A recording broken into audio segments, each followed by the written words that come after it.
Jangan lupa subscribe YouTube channel Metro TV News dan jangan lupa nyalakan notifikasinya. Komisi Pemberantasan Korupsi mengaku kecewa atas vonis putusan peninjauan kembali PK Mahkamah Agung yang memotong hukuman mantan Bupati Kepulauan Talaut Sri Wahyumi Maria Manalip menjadi 2 tahun penjara. KPK menilai putusan tersebut menjadi presiden buruk bagi pemberantasan korupsi. Juru bicara KPK Ali Fikri mengatakan KPK belum menerima salinan putusan PK yang menyatakan hukuman bagi ex-Bupati Talaut menjadi 2 tahun penjara dari vonis 4 tahun 6 bulan penjara di tingkat pengadilan tipikor. Apabila putusan itu benar, KPK menyatakan kekecewaannya terhadap Mahkamah Agung. Putusan tersebut jauh di bawah tuntutan jaksa KPK yang menuntut Sri Wahyumi Manalip 7 tahun penjara. Lebih jauh, jubir KPK menjelaskan jika mengacu ketentuan Undang-Undang Tindak Pidana Korupsi, hukuman minimal bagi terdakwa kasus korupsi adalah 4 tahun penjara. KPK tentu kecewa atas putusan dari Majelis Hakim peninjauan kembali pada Mahkamah Agung ini.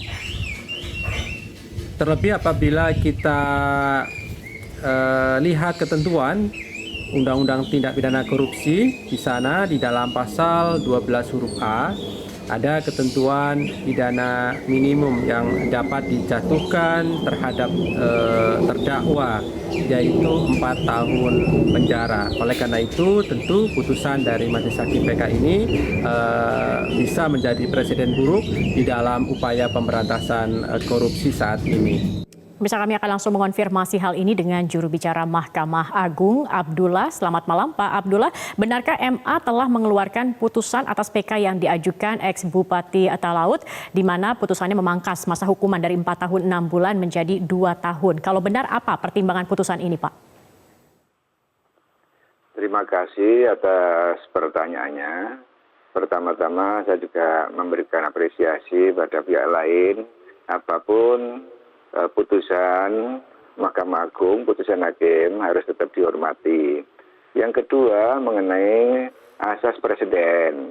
Asas presiden itu tidak dianut di Indonesia, ya. Jadi Mahkamah Agung tidak menganut asas presiden. Artinya tidak akan pernah ada presiden yang terjadi seperti itu, ya. Kemudian Majelis Hakim menjatuhkan putusan, tentunya ada pertimbangan-pertimbangan yang menurut Majelis Hakim itu adil. Ya. Jadi teks undang-undang memang demikian, kalau memang itu menyimpang atau tidak sesuai dengan undang-undang, tentunya ada pertimbangan-pertimbangan yang nantinya akan kita sampaikan pada saat putusan itu sudah ditandatangani oleh Majelis Hakim. Demikian, Mbak. Baik, hukuman yang diberikan ini jauh di bawah tuntutan jaksa 7 tahun penjara, bahkan di bawah hukuman minimal 4 tahun penjara yang bagaimana juga ini terdapat dalam Undang-Undang Tipikor, dan ini juga membuat KPK kecewa. Bagaimana tanggapan Anda? Ya, kecewa itu hak asasi dari siapapun. Setiap putusan itu pasti ada yang kecewa, ada yang tidak kecewa. Kalau ditanyakan pada pihak lain tentunya tidak kecewa. Nah, kalau setiap putusan selalu ada kecewa, ya seumur hidup kecewa. Sehingga kita harus menghormati apa adanya, kan begitu.